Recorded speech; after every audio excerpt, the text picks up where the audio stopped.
Vamos começar essa lasanha pelo recheio dela. O recheio é simples, é simplesmente misturar todos os ingredientes que nós teremos aqui já uma base dele bem feita, tá? Então, ó, vou colocar 200 gramas de ricota. A gente desfaz ela aqui, ó. A ricota, quanto mais fresquinha ela estiver, melhor, tá? E como é que você sabe que a ricota tá fresca? Primeiramente, quando ela desmancha com facilidade do jeito que eu estou fazendo aqui. Uma ricota, quando ela já está meio velha, ela fica ressecada. Então fica difícil de quebrar. Então até na mão ela vai se tornar difícil de quebrar. Ela fica seca. Então uma ricota boa, de qualidade, é quando ela está fresquinha e desmancha facilmente, como eu estou fazendo aqui. Só de encostar a colher ela já desmancha, tá?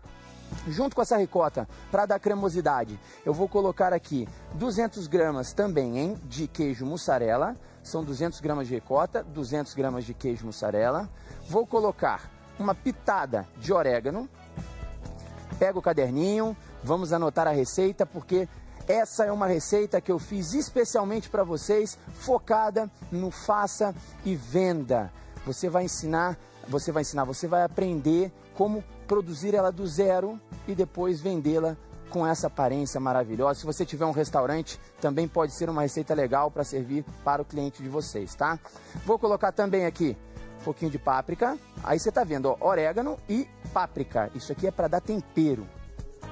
Tava recebendo mensagem nas minhas redes sociais esses dias, que no caso é o @DaltonRangel no Instagram, e teve uma pessoa lá que falou: Dalton, depois que você começou a cozinhar no Aqui na Band, eu coloco páprica em quase todas as preparações e fez um diferencial danado na minha cozinha. Pois então, a páprica, ela realmente é perfeita em diversos tipos de preparações, tá? Os espanhóis utilizam muito numa receita chamada pulpo à la galega, que é um polvo servido com batatas, azeite e bastante páprica. E eu, como já passei por lá, já trabalhei em diversos lugares da Europa, trouxe um pouco dessa essência para poder utilizar aqui para vocês, tá bom? Então, a páprica, ela tá presente, faz parte muito da minha cozinha nos dias de hoje. Ó, vou colocar um pouquinho de cebola, cebolinha que já tá picada. Vamos aqui agora misturar essa cebola. Essa cebola, quanto menorzinho você conseguir picá-la, melhor, tá? Para ela não ficar muito presente na mordida. Isso aqui é para a massa ou para quê, Plínio? Tá bom, beleza. Então, ótimo aqui. Misturei a cebola. A gente vai quebrar para dar cremosidade no nosso recheio. Isso aqui com bastante cuidado, tá? A gente vai quebrar um ovo aqui. E cuidado porque às vezes o ovo não vem bom. Então, como eu tô quebrando ele na hora, você dá uma analisada nele dentro e depois já coloca ele diretamente no nosso recheio. Ó, misturou o ovo, vou ralar parmesão. Parmesão aqui, ó, ele vai dar consistência, né? E ele vai dar um sabor mais salgadinho também no seu recheio. O sal do parmesão, ele não é o suficiente para salgar esse recheio como um todo. Então, eu vou precisar de um pouco de sal e pimenta para colocar aí e finalizar o sal dele, porque a gente colocou a ricota já tem pouquíssimo sal, colocou ovo, né? A mussarela também não é um queijo muito salgado, então você precisa agora dar uma caprichada com sal e pimenta. E vamos finalizar isso aqui com manjericão, manjericão fresco. Você pode colocar as folhinhas dele mesmo aqui dentro, ó. Maravilha. Você vem aqui, quem tem manjericão fresco em casa, quem tiver uma hortinha, eu sempre gosto do manjericão o mais fresco possível. Então, se você recém tirá-lo do pé, você já vai ter uma receita bem mais aromática do que comprar os manjericões aí no mercado, que às vezes eles estão já colhidos há 2 a 3 dias e ele já não tem mais aquele frescor que o manjericão deveria ter, tá? Quem quiser utilizar orégano fresco nessa preparação também, fica maravilhoso. Ó, vou terminar de misturar. Que maravilha. Plínio, já tá tudo certo pra gente começar a fazer a massa aí? Então beleza, a gente já tá com as coisas prontas ali para fazer a massa. Eu já vou partir para lá. Ó, terminei o meu recheio. Plínio acabou de montar ali todo o mise en place, que é esse pré-preparo para eu começar a fazer a massa para vocês. Só queria mostrar esse recheio aqui para vocês verem como ficou a cremosidade dele. ele não pode ficar muito líquido. Uma vez que a gente vai rechear uma massa de lasanha com ele e depois a gente vai fritar, se ele ficar muito líquido, na hora da fritura, ele vai vazar. Então ele tem que estar numa consistência cremosa, porém firme. Antes de partir para a massa da lasanha, que é o nosso astro, gente, é a coisa mais linda essa massa de lasanha. A gente vai lá na redação de jornalismo da Band conferir as últimas notícias do Brasil e do mundo com a Maiara Bastianello. Bom dia, Maiara! Estávamos aqui preparando, né, o recheio da nossa lasanha, que é um recheio à base de ricota, mussarela, parmesão, né? São 3 queijos que eu utilizo aqui e eu tempero tudo isso com páprica, com cebola, orégano, manjericão fresco, um pouquinho de sal e pimenta do reino. E nós temos aqui o nosso recheio maravilhoso que vai servir para rechear a lasanha. Bom, você que normalmente está acostumado a comprar a massa de lasanha já no supermercado, a pronta, a ressecada, a gente vai fazer uma massa de lasanha. Olha, posso falar? Massa de lasanha de restaurante de chefe estrelado. E vocês nunca imaginaram que pudesse ser tão fácil. É muito fácil, gente. A única coisa que a gente vai precisar aqui para fazer essa massa são 2 ingredientes, na verdade 3, porque são 3 pacotes diferentes. É a farinha de trigo, representada pela trigo refinado, como esse aqui, que é o trigo branco, e a sêmola, que também é uma moagem diferente do trigo. Ela é um pouquinho mais amarelada, né? Ó, e pode ser de milho a sêmola também, gente. São 2 tipos de farinha de sêmola que pode ser feito. O que caracteriza a farinha sêmola? É a moagem dela. Ela é uma moagem mais grossa do que a convencional e ela pode ser tanto de milho como pode ser de trigo. Nesse caso aqui, ó, nós estamos utilizando a sêmola de trigo mais amareladinha. Então nós utilizaremos ovo e essas 2 farinhas e voilá, sua massa estará pronta, maravilhosa. Então, 2 xícaras de farinha de trigo, o equivalente a 200 gramas, tá? Tô colocando aqui dentro do meu bowl. Vou colocar também a farinha sêmola, 100 gramas ou 1 xícara. E daí o que eu vou fazer? Eu vou quebrar 3 ovos aqui. Vamos dar uma olhada no nosso óleo, Plínio, para ver se ele não vai passar muito da temperatura, por favor. Ó, vou quebrar 3 ovos e depois eu vou quebrar 2 gemas. É essa mistura, tá? 200 gramas de farinha de trigo, 100 gramas de sêmola, 3 ovos inteiros e a gente vai colocar também 2 gemas. Ó, 3 ovos, maravilha. Olha a diferença. Por isso que eu gosto muito de trabalhar com os ovos caipiras. Quero mostrar aqui, fiz isso aqui propositalmente para vocês, aqui dentro. Cadinho, tá com a tarja na frente. Vamos chegar aqui próximo aqui? Para eu mostrar a diferença da cor das gemas e o resultado que dá no final. A nossa gema amarelinha é do ovo branco, tá? E a gema laranja é do ovo caipira, que é uma gema bem avermelhada. Quanto mais laranja essa gema estiver, mais amarelinha a sua massa vai ficar, com mais aspecto de gostoso, de saudável ela vai ter, tá? Além do que, a textura do ovo caipira, da clara, é mais consistente, o que também ajuda bastante na hora de você cilindrar a sua massa. Então, se você tiver a oportunidade de trabalhar com o ovo caipira, eu sugiro muito para vocês. Coloquei 3 ovos inteiros e vou colocar 2 gemas. Essas gemas vão ser o toque final mesmo, para a gente ter aqui aquela cor maravilhosa na nossa massa. Bom, faz a separação da maneira que você achar mais prática em casa e agora já entra com ela aqui. Bom, já fiz aqui as separações, vou deixar isso aqui e agora a gente vai misturando a nossa massa. No início eu não gosto muito de colocar a mão não, eu gosto de fazer a mistura com uma colher, porque a massa ainda está muito úmida, está muito molhada. Vou tirar isso aqui. Está muito úmida, está muito molhada, então o início a gente vem mexendo com uma colher, ó, do jeito que eu estou fazendo aqui. Olha só como essa gema laranja, ela dá uma cor incrível para a farinha, tá? Vai ficando mais amarelinha.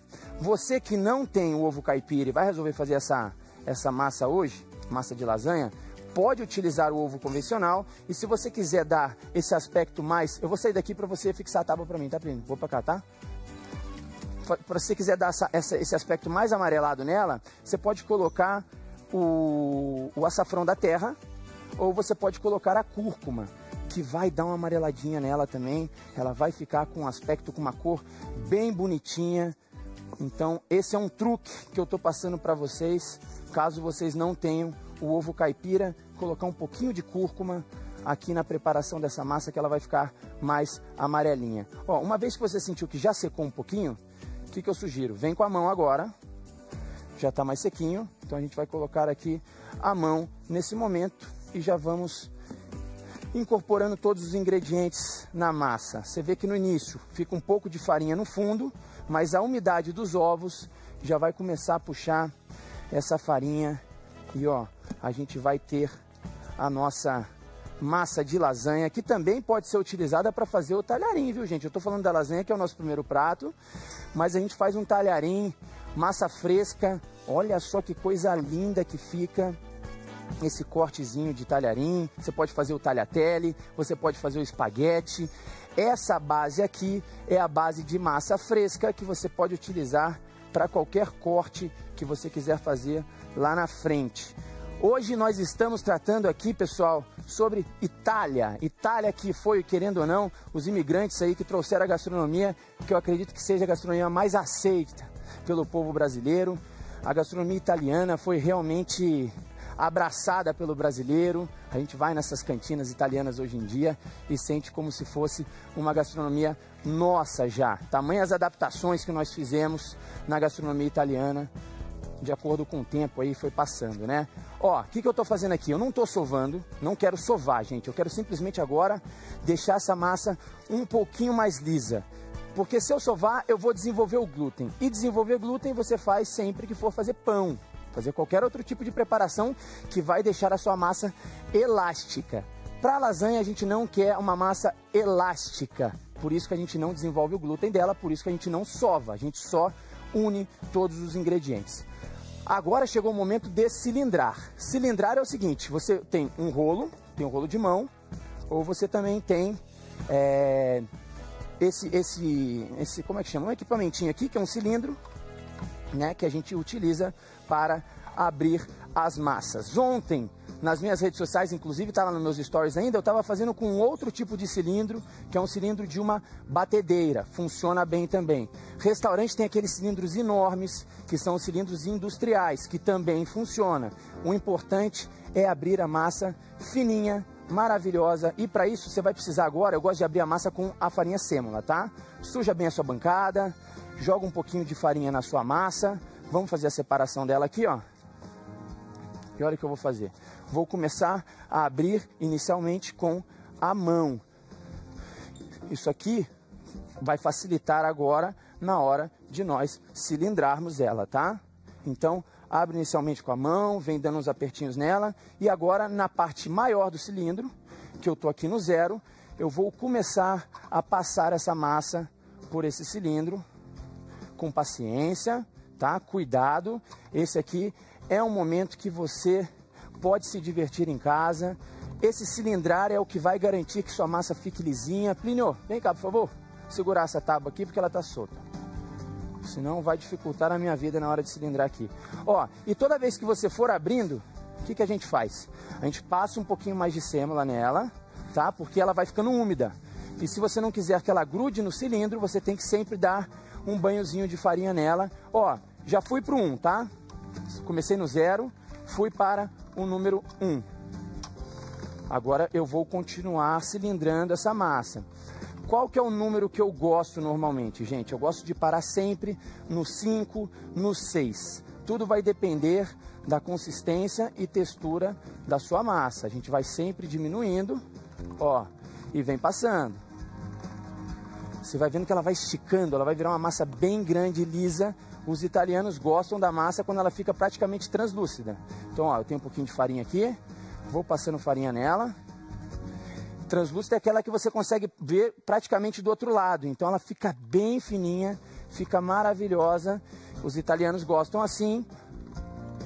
E muita gente lá na Itália, inclusive, abre na mão, abre no rolo de pizza essa massa maravilhosa. Ó, já estou no 4. Faltam apenas 2 estágios para eu finalizar a minha massa de lasanha, que vocês nunca imaginaram que fosse tão simples. Lembrando, comecei misturando os ingredientes dela, nem esperei descansar. Tudo bem que se você quiser descansar essa massa 1 horinha, ela ainda vai ficar mais pronta para esse momento aqui de cilindrar, mas se você quiser fazer na hora, não tem problema. Vem dando um belo banho de farinha sêmola nela, que é a farinha mais indicada para se abrir as massas. Ó, e continua passando. Continua passando e vem puxando ela no outro lado aqui, sem fazer força, sem puxar a massa, sem esticá-la. O rolo vai fazer o trabalho para você.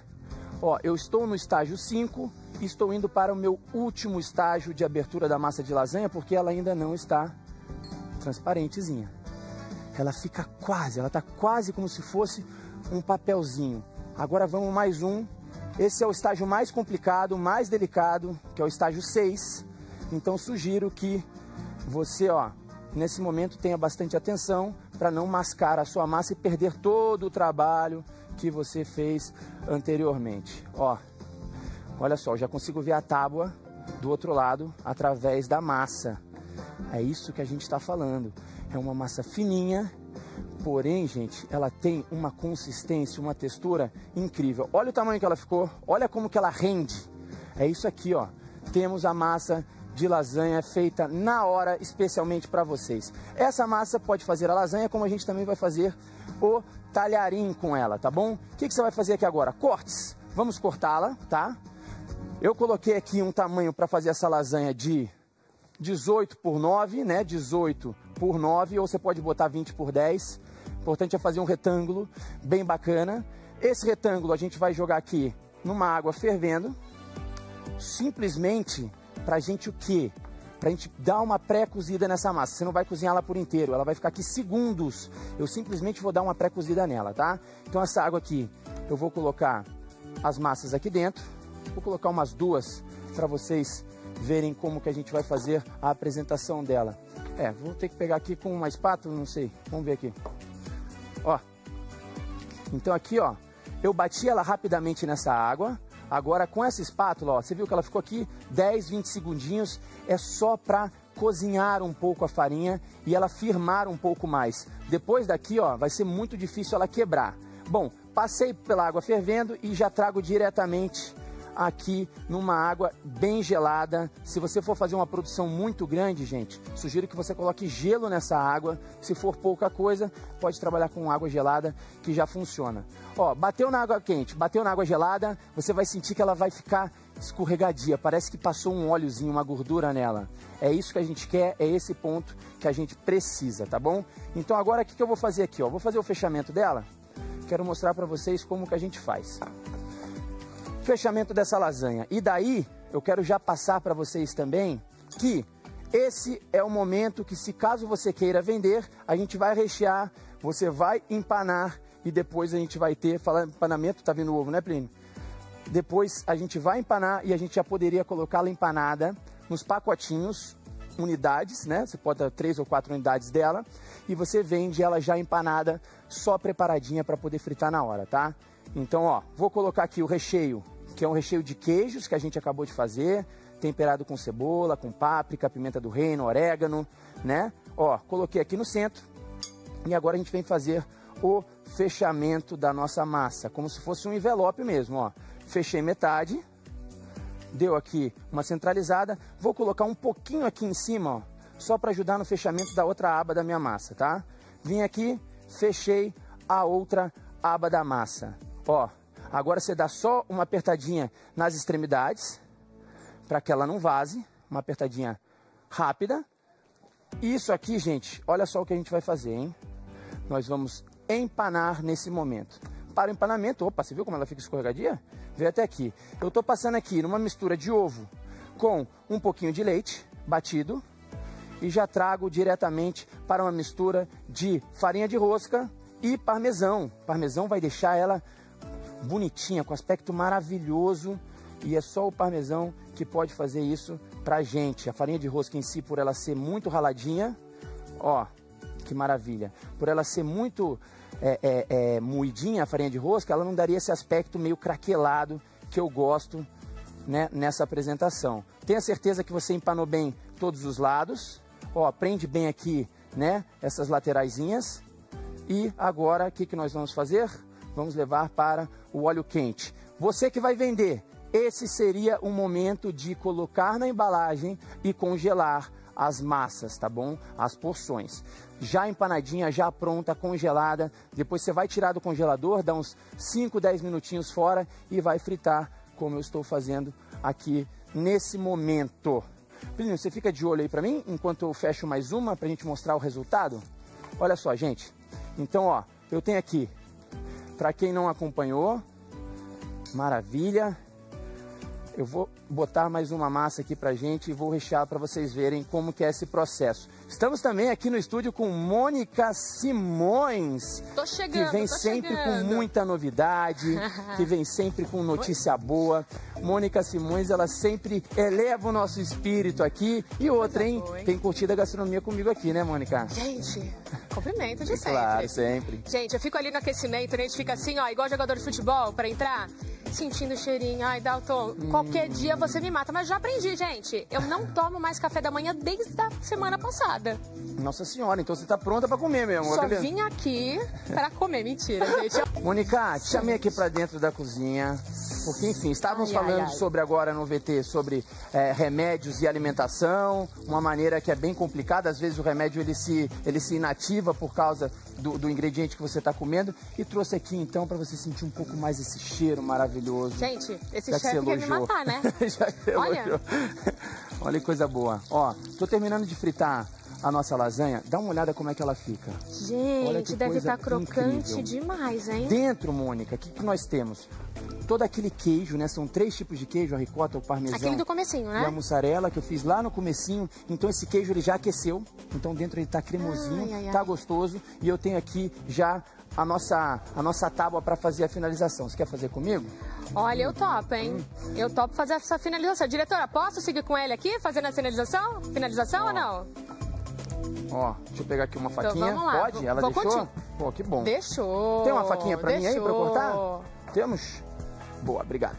Tá aqui, obrigado, garotão. Vou esperar aqui, gente. Deve estar maravilhoso. Então, como que eu gosto dessa apresentação? Como eu disse, você pode já fazer esses envelopinhos, colocar na geladeira, levar para o congelador, porcionar e depois fazer a venda deles, tá? Ou você já pode fritar diretamente como a gente fez. Eu acabei de fazer a massa, acabei de enrolar e a gente vai finalizar aqui, tá? Gente, só pra quem tá em casa, eu tô aqui do ladinho dele, fez um creque tão maravilhoso.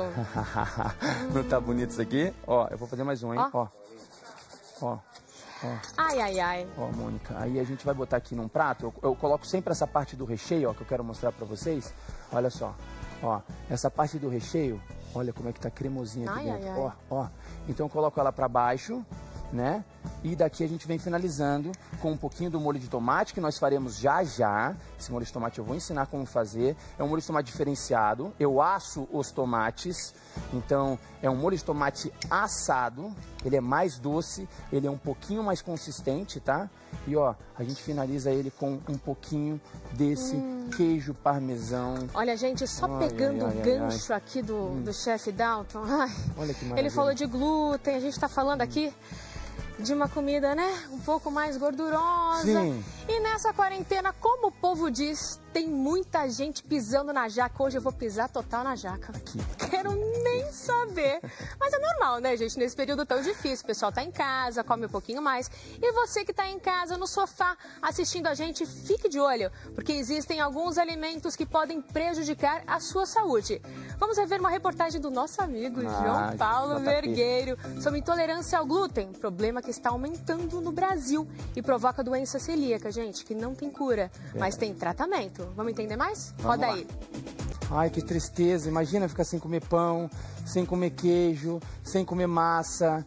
Mas tem a solução também para todo mundo, né? Tem as massas sem glúten, Mônica. É uma coisa que, assim, normalmente as indústrias estão produzindo. Muito difícil você ver uma massa dessa, como eu estou fazendo, sem glúten, porque o fato dela não ter glúten nunca ia possibilitar dela ter essa textura e essa elasticidade que nós temos numa massa que o glúten tem. Então, assim, normalmente as indústrias, eu não sei os produtos que eles estão utilizando, vou pesquisar para ver se eu consigo fazer uma massa sem glúten bonita como essa algum dia. Normalmente, eles são os únicos que oferecem essas massas sem glúten numa qualidade bacana. Então, se você ama um macarrão e é celíaco, você ainda tem a possibilidade de comer um uma bela massa. Mas eu tenho uma curiosidade, até minha avó tinha perguntado isso pra mim. Pra que serve o glúten, na verdade? O glúten é isso. Na verdade, o glúten, ele que traz essa elasticidade, como eu estava falando aqui. Por exemplo, o pão. O que o glúten dá? Ele dá a firmeza, ele dá a sustentação para o pão crescer e não desmoronar mais. Ele traz essa leveza. O fermento ajuda o glúten a crescer, a desenvolver e ele mantém a firmeza. No caso dessa massa aqui, o glúten, se você colocasse uma farinha sem glúten aqui, o que ia acontecer? Ela ia ficar esfarelada e ela nunca ia manter essa elasticidade. Né? Fica mais bonito, ele é mais fácil de se trabalhar e graças a Deus eu não tenho esse problema de ser celíaco. O meu irmão é celíaco, sofre bastante com isso. Foi uma pessoa que cresceu a infância inteira comendo pão comigo. E ele sempre se sentia mal e depois, com todos esses exames aí que surgiram agora, há pouco tempo atrás, no país e no mundo, ele descobriu que ele tinha problema com glúten, que ele é celíaco e cortou tudo. Lactose também, coitado, tadinho do meu irmão.